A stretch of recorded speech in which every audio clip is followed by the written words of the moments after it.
श्रुतिस्मृतिः पुराणानाम् आलयं करुणालयं नमामि भगवत्पाद शङ्करं लोकशङ्करम्। विदिताखिलशास्त्रसुधा जलधे महितोपनिषत्कथितार्थनिधे हृदये कलये विमलं चरणं भवशङ्करदेशिक मे शरणम्। करुणावरुणालय पालय मां भवसागरदुःखविदूनहृदम्। रचयाखिलदर्शनतत्त्वविधं भवशङ्करदेशिक मे शरणम्। भवता जनता सुहिता भविता निजबोधविचारणचारुमते कलयेश्वर जीवविवेकविदं भवशङ्करदेशिक मे शरणम्।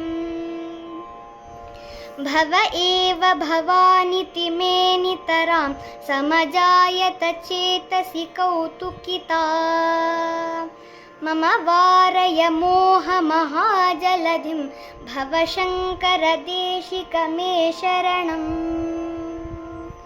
सुकृतेऽधिकृते बहुधा भवतो भवितापददर्शनलालसता अतिदीनमिमं परिपालय मां भवशङ्करदेशिक मे शरणम्। जगतीमवितुं कलिताकृतयो विचरन्ति महामहसश्चलतः अहिमांशुरिवात्र विभासि पुरो भवशङ्करदेशिक मे शरणम्।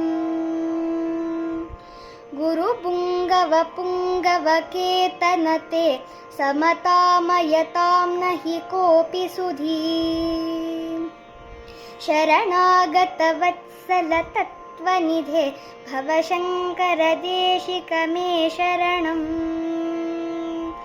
विदिता न मया विशदैककला न च किञ्चन काञ्चनमस्ति गुरो द्रुतमेव विदेहि कृपां सहजां भवशङ्करदेशिक मे शरणम्। भवशङ्करदेशिक मे शरणम्। भवशङ्करदेशिक मे शरणम्।